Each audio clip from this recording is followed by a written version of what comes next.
Hello students, a very good evening. Welcome to the YouTube channel of मंजिल Bharat. My name is मारुक और आज हम लोग MCQs करेंगे based on ancient India. So हमारा ये मैराथन सेशन है जिसमें हम लोग 500 प्लस MCQs करने की कोशिश करेंगे based on the ancient India and then we will move to the medieval and to the modern as well for the JKP SI. So इस वीडियो में हम लोग 30 MCQs को अटेम्प्ट करेंगे and part 1, part 2 and part 3 we will go on later and later on. ठीक है? So let's get started with the number 1 question जो कहता है कंसिडर करिए फॉलोइंग स्टेटमेंट्स को और आइडेंटिफाई करिए कौन सी ऐसी स्टेटमेंट है जो स्पेसिफिक है न्योलिथिक एज को.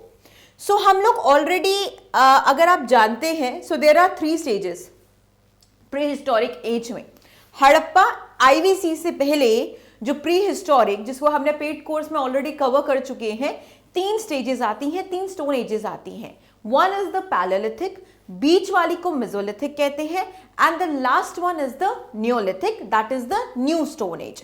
ये क्वेश्चन पूछ रहा है कि ये जो स्टेटमेंट्स इन्होंने दी हैं इसमें से कौन सी ऐसी स्टेटमेंट है जो स्पेसिफिक है जो हमें मिली है सिर्फ न्योलिथिक एज में.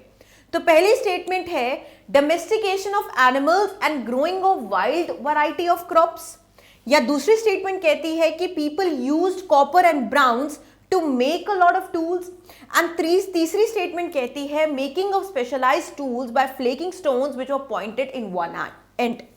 सो अगर आप ये तीसरी स्टेटमेंट देखो तो ये मेसोलिथिक के टाइम पर काफी स्पेसिफिक थी. मेसोलिथिक जो मिडिल स्टोन एज है उसके टाइम पर देयर वर माइक्रोलिथ्स जो फ्लेक किए जाते थे और बड़े शार्प होते थे, बड़े छोटे से होते थे. ये टूल्स जो कंपोजिट टूल्स बनाने में यूज होते थे. सो ये जो स्टेटमेंट है ये स्पेसिफिक है टू द मेसोलिथिक. ये जो सेकेंड स्टेटमेंट है कि they use to use copper and bronze to make a lot of tools, तो ब्राउन्स तो नहीं, bronze age is the Harappan age, right. Copper age is the Chalcolithic age. तो neolithic के लिए ये भी स्टेटमेंट स्पेसिफिक नहीं हुई. बट न्योलिथिक एज में definitely there was a domestication of animals. Now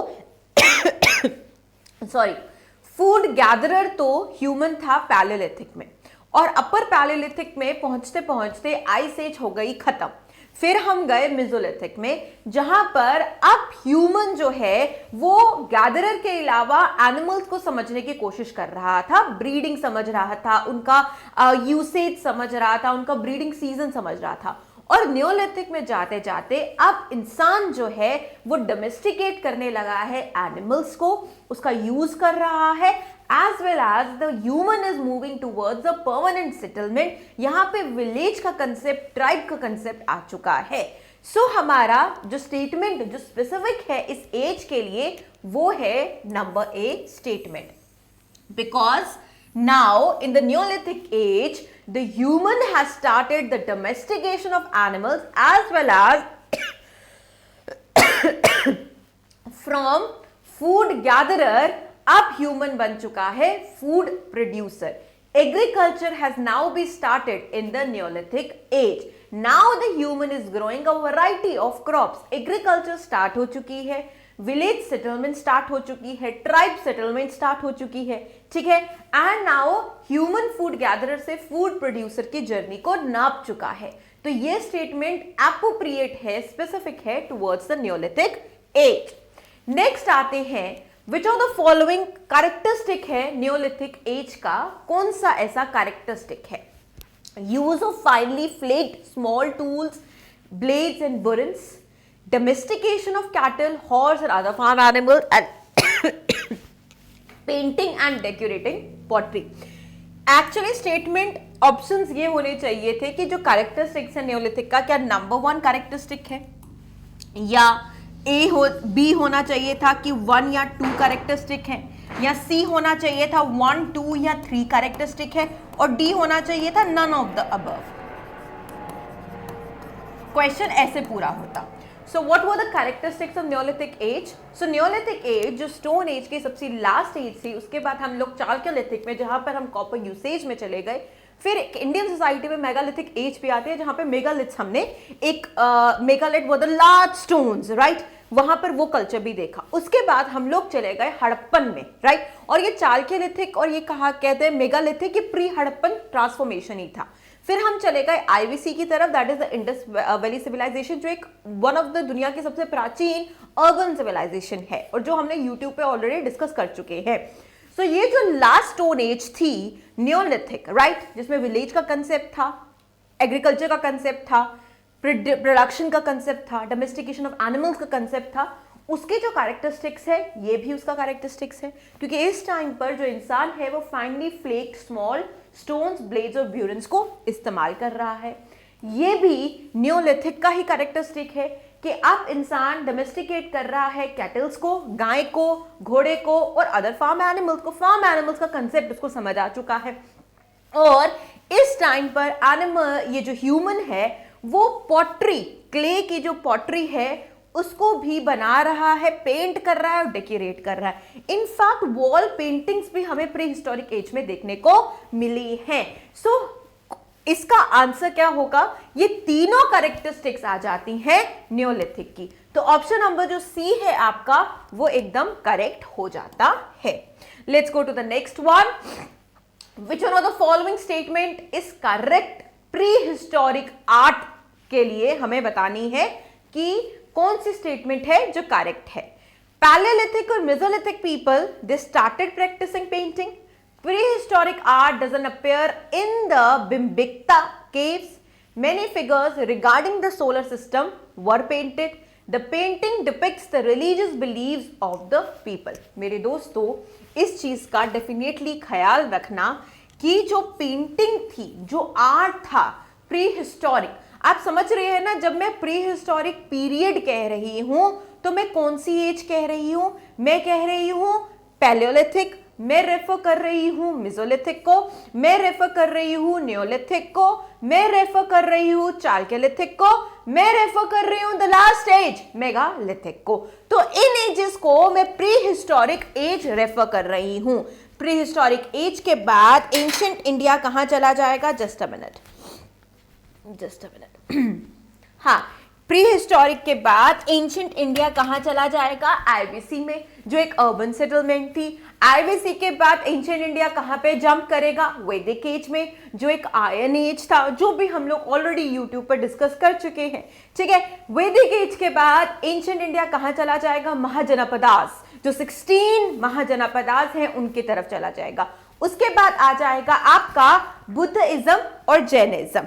ठीक है, फिर इंडिया जाएगा बुद्धिज्म एंड जैनिज्म के बाद, और उसके बाद हम लोग पढ़ेंगे द लार्ज एम्पायर्स जो इंडिया में देखने को मिले थे। सो राइट नाउ अभी इस क्वेश्चन पर अगर हम रहे तो कौन सी स्टेटमेंट जो करेक्ट है प्री हिस्टोरिक आर्ट के बारे में कि पैलेलिथिक और Mesolithic people they started practising painting? नहीं, mesolithic people they started practising, ठीक है, वो करते थे प्रैक्टिस पेंटिंग को। Prehistoric art Bhimbetka cave में अपेयर हुआ था, ये स्टेटमेंट गलत है। It does appeared in the Bhimbetka cave, जो मध्य प्रदेश में ये केव्स हैं, वहां पे हमने प्री हिस्टोरिक पेंटिंग्स देखी है। जो many figures regarding the solar system वो पेंटेड, ये भी स्टेटमेंट एब्सोल्युटली रॉन्ग है, बिकॉज प्री हिस्टोरिक आर्ट को अगर हम रेफर करें तो ये लोग जो लोग थे ये पेंटिंग पता किसकी करते थे? ये एनिमल्स की पेंटिंग करते थे, राइट? ये एनिमल्स की इनकी ज्यादा हमने पेंटिंग देखी है। ठीक है, इनके ना रिलीजियस बिलीव्स हमने देखे हैं, ना सोलर सिस्टम के बारे में हमने कोई पेंटिंग ऐसी देखी है, और ये पेंटिंग भिम्बेक्ता केव में हमें मिली है जो एमपी में है। और ये कह सकते हैं कि पैलेलिथिक और मेसोलिथिक जो स्टेटमेंट सबसे एप्रोप्रिएट है वो नंबर 1 स्टेटमेंट आपकी है। चले आगे,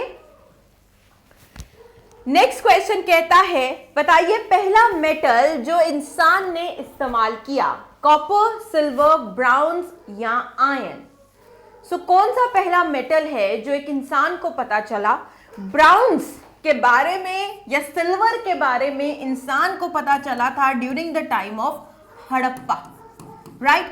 Harappan people were the first in the world, they used silver for the first time. And Harappan people जो थे उस एज को, आईवीसी को हम लोग ब्राउन्स एज भी कहते हैं, क्योंकि वो ब्राउन्स डांसिंग गर्ल जो मोहनजोदाड़ो में हमें मिली, राइट, इवन के ब्राउन स्कल्पचर्स हमें बहुत से साइट्स ऑफ आईवीसी में मिले हैं। तो bronze age is being referred as Indus valley civilisation and Harappan people were the first one to use silver. So ये तो प्री हिस्टोरिक, ये तो फर्स्ट मेटल्स हो नहीं सकते। जो नेक्स्ट हमारा मेटल था आयरन, मेरे दोस्तों, ये भी नहीं है, क्योंकि आयरन, आपका आयरन एज को हम लोग वैदिक एज कहते हैं। आईवीसी के बाद जब आर्यंस, जिनका पता नहीं है कि ये आर्यन इन्वेजन हुई थी, ये आईवीसी का डिक्लाइन होता है और आर्यंस कहीं सेंट्रल एशिया से आ जाते हैं और उसके बाद वो पूरे नॉर्दर्न में और गैंजेटिक प्लेन में सेटलमेंट करते हैं। उस टाइम जो पीरियड हमने डिस्कस किया, early Vedic age and later Vedic age and early Vedic age, there are 4 Vedas, Rig, Sama, Atharva and Yajur, and the early Vedic age consists of Rig and other one, the Sam, Atharv and Yajur are in the later Vedic age। तो ये जो वैदिक as हमने discuss already कर चुके हैं। Ion तो उसमें इस्तेमाल हो रहा था और आयन इस्तेमाल हुआ था प्लाव बनाने के लिए। Plough is what? It's an instrument जो फील्ड में इस्तेमाल होता है। इवन की वॉरफेयर में भी आयन के वेपन्स बनाने शुरू किए थे वैदिक एज में। तो ये भी एग्जैक्ट, ये भी ion is not the appropriate answer. तो फर्स्ट मेटल जो इंसान ने पहली बार इस्तेमाल किया है, सिंपल सी बात है कि स्टोन एज न्योलिथिक में खत्म होती है और उसके बाद जो एज आती है वो आती है Chalcolithic, that is the copper age, right. So the first metal जो एक इंसान ने इस्तेमाल किया वो था copper. So option number A correct हो जाता है। एंड आई होप ये इतनी एक्सप्लेनेशन के बाद आपका एंशिएंट इंडिया रिवाइज हो रहा है। नेक्स्ट क्वेश्चन है, with which one of the following period हम माइक्रोलिथ्स जो हैं उसको एसोसिएट करते हैं। तो माइक्रोलिथ्स क्या होते हैं?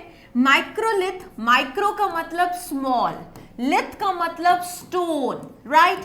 तो बिल्कुल छोटे छोटे वेपन्स कह लो या बिल्कुल छोटे छोटे इंस्ट्रूमेंट्स कह दो स्टोन के, राइट, वो होते हैं माइक्रोलिथ्स। और माइक्रोलिथ्स बनते हैं, यूज होते थे कॉम्पोजिट टूल्स बनाने के लिए।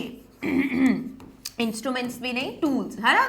सो कॉम्पोजिट टूल्स बनाने के लिए माइक्रोलिथ्स इस्तेमाल होते थे। माइक्रोलिथ्स बहुत छोटे होते थे, बहुत शार्प होते थे, एक एंड पर बहुत फ्लेकी से होते थे, राइट। सो ये थे कैरेक्टरिस्टिक ऑफ द माइक्रोलिथ्स। सो अब पूछता है कि किस एज को आप एसोसिएट करोगे माइक्रोलिथ्स के लिए।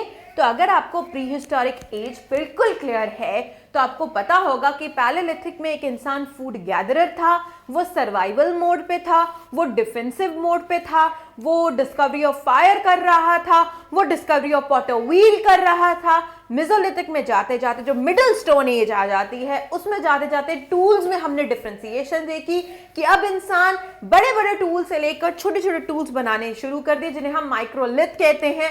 अब इंसान जानवरों को समझने की कोशिश कर रहा था, जानवरों का दोस्त बन रहा था। और नियोलिथिक में जाते जाते इंसान ने तब्दीली लाई from the food gatherer to the food producer. Agriculture का कंसेप्ट समझ आया, विलेज का कंसेप्ट समझ आया, परमानेंट सेटलमेंट का कंसेप्ट समझ आया, चीफटेन का कंसेप्ट समझ आया, ट्राइब का कंसेप्ट समझ आया on the going to the Neolithic age. और नियोलिथिक को टाटा बाय बाय करते करते we jumped into the Chalcolithic which was the copper age and the last we went to the Megalithic which was the, जहां पे megaliths हमने बड़े बड़े, even की कश्मीर में भी मेगालिथ्स देखे हैं, ठीक है। और मेगालिथ्स को टाटा बाय बाय करते करते इंडिया चले गया आईवीसी में, आईवीसी फिर अब वैदिक and the story goes on and on. Microlith किस एज के साथ एसोसिएट होंगे? That is your Mesolithic. Option number D is the right one. किस पीरियड के साथ आप मेगालिथ्स को एसोसिएट करेंगे? तो देखो बहुत सी किताबें हैं। मैंने स्टार्ट जब किया था तो जब मैंने आईवीसी और वैदिक एज पढ़ाया था और क्यों we shifted from the theoretical part to the MCQ session, because we saw that the students are not watching it enough, ठीक है। तो अगर एमसीक्यूज ही वॉच करने और एमसीक्यूज से उनका रिवीजन हो जाए so that is even fine with us. So हम लोग जिस किताब को रेफर कर रहे थे वो दहिया की किताब थी, पूनम दहिया की किताब थी, एंड उसमें देखो डिफरेंट डिफरेंट किताबें डिफरेंट डिफरेंशिएशन करेंगी। कुछ में आपको मेगालिथिक पीरियड मिलेगा, कुछ में आपको मेगालिथिक पीरियड नहीं मिलेगा। सो आप इतनी बात समझ लीजिए कि मेगालिथिक पीरियड क्या होता है, वो जो लार्ज स्टोन्स, मेगा मतलब लार्ज और लिथ मतलब स्टोन्स, तो ये जो लार्ज स्टोन जो बरियल्स के लिए, शायद ये किसी रिलीजियस प्लेस में या बरियल्स के लिए इस्तेमाल करते थे, इसको हम मेगालिथ बोलते थे। अब इसमें भी एक डिफरेंशिएशन है। There are two concepts, one is the polylithic, ठीक है, and the other one is the monolithic. अब पॉलियोलिथिक मेरे दोस्तों क्या होता है कि they use different types of stones to make the megalith, and monolithic क्या होता है कि जहां पर एक ही स्टोन को इस्तेमाल किया टू मेक द मेगालिथ, ठीक है। तो ये होता है पॉलियोलिथिक और ये होता है मोनोलिथिक। अब ये जो कंसेप्ट था, ये जो मेगालिथ हमने देखा इंडिया में, ये किसके साथ एसोसिएट हम कर सकते हैं, तो हम ये एसोसिएट कर सकते हैं मेरे दोस्तों नियोलिथिक और चालकोलिथिक के साथ, क्योंकि नियोलिथिक के बाद आता है चालकोलिथिक और चालकोलिथिक के बाद आता है मेगालिथ। तो कहीं ना कहीं अगर हमें मोस्ट अप्रोप्रिएट ऑप्शन को टच करना है यहाँ पर, तो that is the option number B. चलिए क्वेश्चन नंबर 8 पर 8th क्वेश्चन कहता है, पहले जानवर बताइए जो स्टोन एज के टाइम पर एक इंसान ने डोमेस्टिकेट किए। The first animals to be domesticated during the Stone Age were, so कौन से जानवर थे जो इंसान ने डोमेस्टिकेट करना स्टार्ट कर दिए। तो देखो भैया, ये जो शीप एलिफेंट वाले जानवर है ना, बड़े बड़े, ठीक है, बड़े बड़े, अभी इंसान को ये समझ नहीं आ रहे थे, राइट। ये जो एलिफेंट बड़ा है, मतलब ये जो लार्ज साइज में, अभी ये जो जानवर है, ये एलिफेंट, ये जो इंसान के लिए ये काफी बड़ा थ्रेट बने हुए थे। तो एलिफेंट को जानना या हॉर्सेस को जानना अभी इंसान के लिए during the stone age, because अभी अभी तो डेवलपमेंट हुई है, अभी अभी तो होमो सैपियन पिक्चर में आए हैं, अभी अभी तो हमें आग का पता चला है, अभी अभी तो हमें ये पता चला है कि अपने आप को बचाना कैसे एनिमल से, अभी अभी तो हमने डोमेस्टिकेशन ऑफ एनिमल स्टार्ट की है, अभी अभी तो हमने जस्ट अ मिनट, अभी अभी तो हमने परमानेंट सेटलमेंट की तरफ जा रहे हैं, अभी अभी तो हम लोग एग्रीकल्चर की तरफ जा रहे हैं, अभी तो हमने खाना बनाना कि उसको कुक किया जाता है और फिर खाया जाता है, रॉ से हम कुक फूड की तरफ गए हैं। तो इस टाइम पर एक कॉमन सेंस यूज करना कि छोटे जानवर ही डोमेस्टिकेट होंगे। तो मेसोलिथिक में जब ये कंसेप्ट आया, जब एक इंसान जानवरों के ब्रीडिंग सीजन के बारे में जानना शुरू कर दिया, उनके ईटिंग हैबिट्स के बारे में जानना शुरू कर दिया, तो द फर्स्ट एनिमल जो इंसान ने डोमेस्टिकेट किए वो थे कुत्ते, goats and sheeps. So option number ए हमारा बिल्कुल करेक्ट है। क्वेश्चन नंबर 9 में चले जाते हैं। Nomadic man started settling in, very very easy. देखो नोमैडिक क्या होता है, जो खाना बदोश होता है, लाइक बकरवाल कम्युनिटी जैसे होती है, इनकी परमानेंट सेटलमेंट्स नहीं होती। ये क्या करते हैं कि जब सर्दियां जैसे अभी हैं तो ये प्लेन एरियाज में चले जाते हैं, और जब गर्मियां होती हैं तो ये हिली एरियाज में चले जाते हैं। That is the nomadic, nomads, ठीक है। अब मेसोलिथिक तक एक इंसान नोमैड की जिंदगी जी रहा था, but when it came to the Neolithic age, when the Neolithic age came up, the concept of permanent settlement इंसान को पता चलने लगा, the concept of village इंसान को पता चलने लगा। तो nomadic man जो सेटल होना कब स्टार्ट किया, उसने वो सेटल होना स्टार्ट किया Neolithic. Neolithic is what, the new stone age को हम लोग न्योलिथिक एज कहते हैं। फिर आपको पता है कि आईवीसी, जो स्टोन एज के बाद आईवीसी इंडस वैली सिविलाइजेशन आएगी, वो आपकी पहली अर्बन सेटलमेंट आएगी, और उसके बाद जब आप वैदिक एज में जाएंगे, इंसान वापस से नोमैड बन जाएगा। आर्यंस नोमैडिक लाइफ जीते थे, उनको एग्रीकल्चर के बारे में पता था, पर अर्ली वेदा में, अर्ली वैदिक टेक्स्ट में हमें एविडेंस मिलता है कि इंसान फिर खाना बदोश हो गया था। सो नोमैडिक मैन अगर स्टोन एज की बात करें तो वह सेटल कब हुआ, ड्यूरिंग द न्योलिथिक एज। इंसान मूव किया from food gathering to food producing in which age. एक इंसान जब पैलेओलिथिक में और मेसोलिथिक में उसका मेजर कंसर्न था कि फूड इकट्ठा करना, फल फ्रूट इकट्ठा करना, जानवरों को हंट करना और उनको कुक करके खाना, तो फूड गैदरर जैसा इंसान था। यहाँ पे मेल जो था वो फूड गैदरर बन चुका था। बट अब इंसान फूड प्रोड्यूसिंग की तरफ शिफ्ट मारा है उसने। तो किस एज में उसने शिफ्ट मारा है? During the age of Neolithic age. So option number D आपका बिल्कुल करेक्ट है और इसके बारे में हम बहुत सी बातचीत कर चुके हैं। चले next, consider the following statement. Economy के बारे में आपने बताना है और बताना है कि कौन सी स्टेटमेंट, इन दो जो ये स्टेटमेंट दी है क्या ये बिल्कुल करेक्ट है regarding the economy of Neolithic man. The economy of early Neolithic culture was based on agriculture and animal domestication. The Neolithic man knew about iron. लोहे के बारे में न्यूलिथिक मैन को पता है। पहले आप अटेम्प्ट करिए, फिर मैं बताती हूं कि इसका राइट आंसर क्या होगा। कोशिश करिए। सो मेरे दोस्तों, जब हम इकोनॉमी ऑफ न्यूलिथिक पीरियड के बारे में बात करते हैं, ठीक है, जब हम economy of the Neolithic period के बारे में बात करते हैं तो ये हम ऑलरेडी जान चुके हैं कि Neolithic man, economy is a very technical word यहाँ पे जो इस्तेमाल कर रहा है, पर समझो इसको इजी में इसको ब्रेक डाउन करो कि जो इकोनॉमी थी अर्ली न्यूलिथिक कल्चर की वो एग्रीकल्चर थी, क्योंकि इस टाइम पर न्यूलिथिक मैन को फूड प्रोडक्शन की तरफ वो जा चुका था, वो व्हीट बार्ली को प्रोड्यूस कर रहा था, तो वो एग्रीकल्चर कर रहा था और वो एनिमल डोमेस्टिकेट भी कर रहा था। तो आपका ऑप्शन नंबर जो स्टेटमेंट 1 है वो बिल्कुल करेक्ट है। बट मैं दोहराती हूं कि मैं ऑलरेडी ये चीज पढ़ा चुकी हूं कि जो पहला मेटल है जो इंसान को पता चला था वो कॉपर है। आईवीसी जो इंडस वैली सिविलाइजेशन है या हड़प्पन एज, इस टाइम पर किस मेटल के बारे में इंसान को पता चला? ब्राउन्स के बारे में। और लास्ट में वैदिक एज में जाते जाते कौन सा मेटल है जो इंसान को पता चला? वो पता चला आयरन के बारे में। तो न्यूलिथिक मैन को आयरन के बारे में नहीं पता था, लोहे के बारे में नहीं पता था, क्योंकि ये स्टोन एज है। कॉमन सेंस, इसमें लोहा का या ब्राउन्स कहां से या कॉपर कहां से आएगा? ठीक है, तो Neolithic man didn't know anything about iron. तो आपका स्टेटमेंट 2 इज एब्सोल्युटली इनकरेक्ट। तो सिर्फ आपकी statement number 1 is the correct one. 12th question. देखो, ये स्टेटमेंट वाले क्वेश्चंस हम इसलिए कर रहे हैं क्योंकि जेकेएसएसबी का पैटर्न बिल्कुल एग्जैक्टली यही है, ठीक है। That is why we are practising more statement वाले क्वेश्चन। तो कंसिडर करिए following statement regarding the status of technology during the Chalcolithic period. Chalcolithic कौन सा पीरियड हो गया मेरे दोस्तों? Chalcolithic is the period of the, जिसे हम कहते हैं copper age, right? This is the Chalcolithic period. तो कौन सी स्टेटमेंट करेक्ट है? चालकोलिथिक पीरियड में जो इंसान था वो कॉपर स्मिथ था and used to make a very progress in metallurgy कर रहा था and the painted pottery was also made. तो आपको क्या लगता है कि कौन सी स्टेटमेंट ठीक है चालकोलिथिक एज के बारे में? आपकी स्टेटमेंट पहली भी बिल्कुल ठीक है, क्योंकि कॉपर के बारे में इंसान को पता चल चुका था। Chalcolithic in itself says I am a copper age. इस टाइम पर कॉपर स्मिथ्स थे जो कॉपर के साथ काम कर रहे थे और इस टाइम पे पॉटरी को भी पेंट किया जाता था and was well made. So आपके दोनों ऑप्शंस बिल्कुल करेक्ट है when it comes to the Chalcolithic age. चलो 13th क्वेश्चन पर अगेन अ स्टेटमेंट।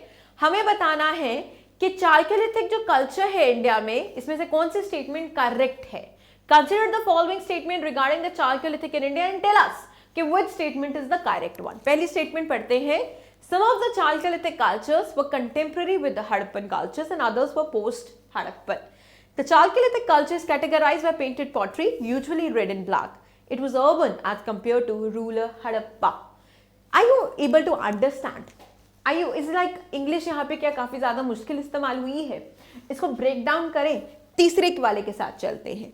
जो तीसरी स्टेटमेंट है वो कहता है कि चालकोलिथिक एज जो थी वो अर्बन थी जबकि हड़प्पन एज रूरल थी। क्या ऐसा था? नहीं यार, दुनिया की सबसे पुरानी अर्बन सेटलमेंट हमारी हड़प्पन सेटलमेंट है, हमारी आईबीसी है। तो इस स्टेटमेंट का कोई लॉजिक ही नहीं बनता, तो ये स्टेटमेंट बिल्कुल इनकरेक्ट है।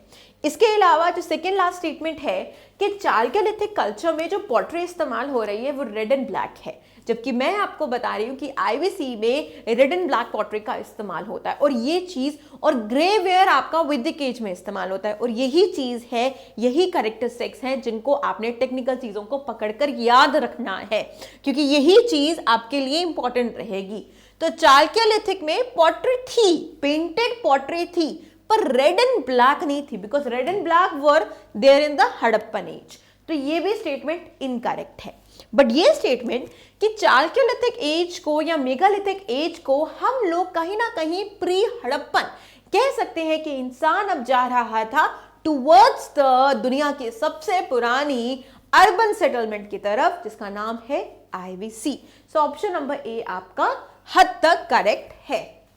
Let's go to the 14th question. Which one of the archaeological sites जहां पर आपको तीनों स्टोन एज के रिमेन मिले हैं, that is the palaeolithic, mesolithic and neolithic. So कौन सी ऐसी साइट है जिसमें आपको तीनों एजेस, स्टोन एजेस के रिमेन्स मिले हैं? So let me give it to the answer to you, that is your Belan valley. Option number A is the right one. 15 question. कौन सी ऐसी साइट है जहां पर हमें कुत्ता, skeleton of a dog with human skeleton, ठीक है, कुत्ते का स्केलेटन और ह्यूमन का स्केलेटन एक बरियल में मिला है? और जब हमने स्टोन एजेस डिस्कस किए हैं ना पेड कोर्स में, तो हमने बरियल अलग अलग चीजों में देखे हैं कि अलग अलग तरीकों, अलग अलग स्टोन एजेस में अलग अलग बरियल के प्रैक्टिसेस थे।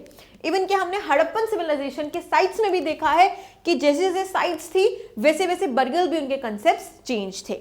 मुझे बताइए कौन सी ऐसी साइट है और नियोलिथिक साइट है, और मैं ये भी आपको हिंट दे दूं कि जम्मू कश्मीर में ये साइट है, कश्मीर में ये साइट है जहां पे हमें कुत्ते का स्केलेटन और ह्यूमन का स्केलेटन एक बरियल में मिला है। तो हमें पता चला है कि humans used to domesticate dogs. So कौन सा ऐसा साइट है? That is your Burzahom which is in Kashmir. Question number 16। Ploughed field किस साइट, हमने आईवीसी के क्वेश्चंस को डिस्कस कर रहे हैं अभी।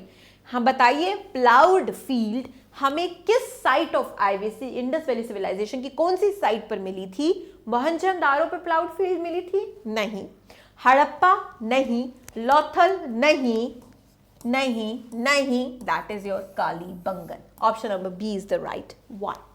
17th, हमें एक इनको मैच करना है। ये आईवीसी की साइट्स हैं, ठीक है, ये इंडस वैली सिविलाइजेशन की साइट्स हैं, हमें इनकी स्टेट्स के साथ इन्हें मैच करना है। मांडा, एवरीबडी मस्ट बी नोइंग कि ये जम्मू में है, तो ये जम्मू कश्मीर की साइट हो गई। दाइमाबाद, दाइमाबाद इज इन महाराष्ट्र, तो ये महाराष्ट्र की साइट है। आपकी Rakhigarhi, Rakhigarhi is the Haryana में है, तो ये हरियाणा की साइट हुई। And I must tell you that Rakhigarhi is the largest IVC की साइट है जो इंडिया में मिलती है। Which one of the following site yield करता है एविडेंस ऑफ डबल बरियल, कि एक आदमी और एक औरत को इकट्ठे बरी किया है एक कब्र में। तो डबल बरियल का कंसेप्ट हमें एविडेंस किस साइट में से मिला है? कुंतसी, डोलावीरा, लोथल या कालीबंगन? कालीबंगन में तो नहीं मिला, डोलावीरा में भी नहीं मिला, कुंतसी में भी नहीं मिला, इट इज द लोथल। ठीक है, चलिए 19th क्वेश्चन की तरफ। Which one of the following ancient town अपने elaborate system of water harvesting और मैनेजमेंट और series of dams and channelising water into connecting reservoir, यहां पे हमें एक ऐसी साइट है आईवीसी की जो वेल मशहूर है अपनी इरिगेशन के लिए, डैम्स के लिए, ठीक है, और ये इंडिया में ही है। तो कौन सी ऐसी साइट है जहां पे हमें एविडेंस मिला है about the irrigation, about the connected reservoirs, about the dams, about the channelising water? That is your Dholavira. Option number A is the right one. 20th question. Which one of the following characteristics of the people of the Indus Valley civilization? तो हमने characteristic statement के through discuss करने हैं। तो बताइए, क्या इनके पास great palaces और टेम्पल्स थे? आईवीसी के लोगों के पास नहीं थे, ये सेक्युलर लोग थे, हमें कोई ऐसा एविडेंस मंदिर का या पैलेस का नहीं मिला है यहां पर। They worship both male and female deities, हाँ, ये फर्टिलिटी के लिए अलग अलग reproductive organs of the male and female को वर्शिप करते थे, तो ये मेल एंड फीमेल डाइटीज को दोनों को मानते थे। They employed horse drawn chariots in warfare. Chariots का कंसेप्ट तो वैदिक एज में आएगा मेरे दोस्तों, ठीक है, हड़प्पन सिविलाइजेशन में हॉर्स नहीं एविडेंस में। एक ही साइट है जहां पर हॉर्स के बारे में पता चला है, बट हद तक हिस्टोरियंस बिलीव करते हैं कि हड़प्पन वाले लोगों को मेजरली हॉर्स के बारे में नहीं पता, तो हॉर्स ड्रॉन चैरियट हड़प्पा में कहां से आ जाएंगे? तो ये ऑप्शन भी आपका गलत है। तो कौन सा ऑप्शन यहां पर ठीक है? That is option number B. चले नेक्स्ट पर 21st, again a statement based question. IVC के रिगार्डिंग फॉलोइंग स्टेटमेंट्स दी है। क्या आईवीसी एक सेक्युलर सिविलाइजेशन थी? और यहां पर आपको रिलीजियस एलिमेंट मिलता है पर वो डोमिनेट नहीं करता सीन को। और during this period cotton was used for manufacturing textiles in India. So कौन सी स्टेटमेंट आपको लगता है कि बिल्कुल करेक्ट है regarding the IVC? So let me help you with this. Statement number 1 कहती है कि ये सेक्युलर सिविलाइजेशन थी। हाँ ठीक है, क्यों? क्योंकि हमें टेम्पल्स के बारे में नहीं पता, बट हमें ये पता है कि ये लोग तावीज तुवीज एमुलेट जरूर पहनते थे।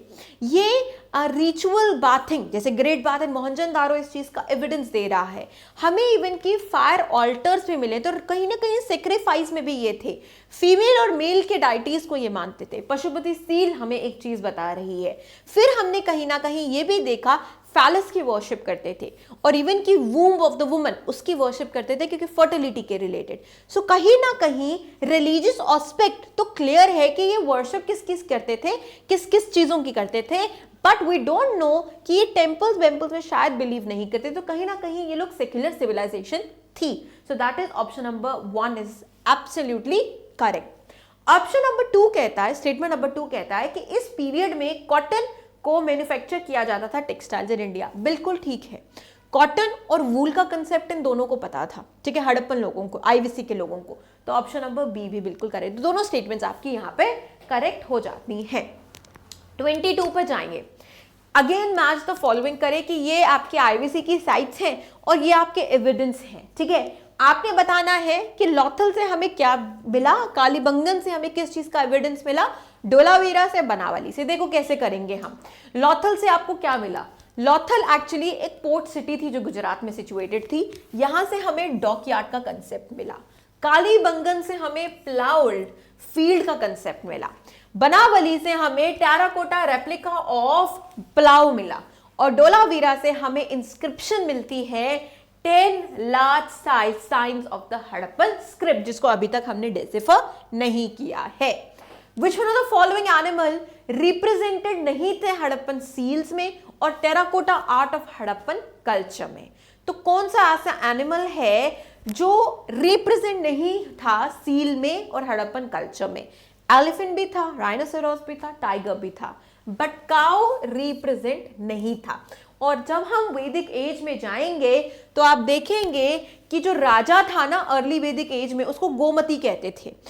जो वॉर्स होती थी ना अर्ली वैदिक एज में, वो काउ से रिलेटेड होती थी। यहाँ पे काउ एक बहुत इंपॉर्टेंट एलिमेंट बन जाएगा वैदिक एज में जाते जाते। पर हड़प्पन लोगों को काउ से ज्यादा कुछ रिलेशन नहीं था। तो option number A is the right one. 24 कहता है जो टेराकोटा मॉडल ऑफ शिप हमें बरामद हुई है वो कहां से हुई है? तो देखो यार, कॉमन सेंस अगर आता भी नहीं है क्वेश्चन तो देखो ये याद रखना कि लॉथल जो था वो डॉकयार्ड था, ठीक है, वो पोर्ट सिटी थी, गुजरात में सिचुएटेड एक पोर्ट सिटी थी। फिर मैं बता दूं कि आईवीसी के जो लोग थे वो ट्रेड करते थे मेसोपोटामियन के लोगों के साथ, ठीक है।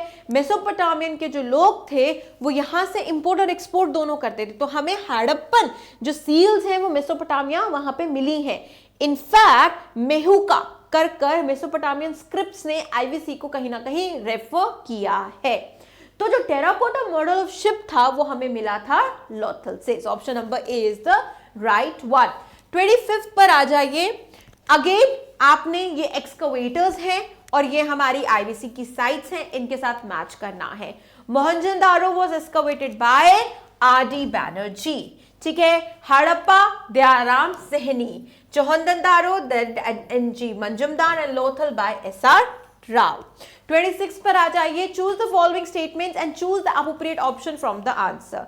हड़प्पन स्क्रिप्ट्स क्या पिक्टोग्राफिक थी? Just a minute. क्या Harappan scripts, just give me a moment.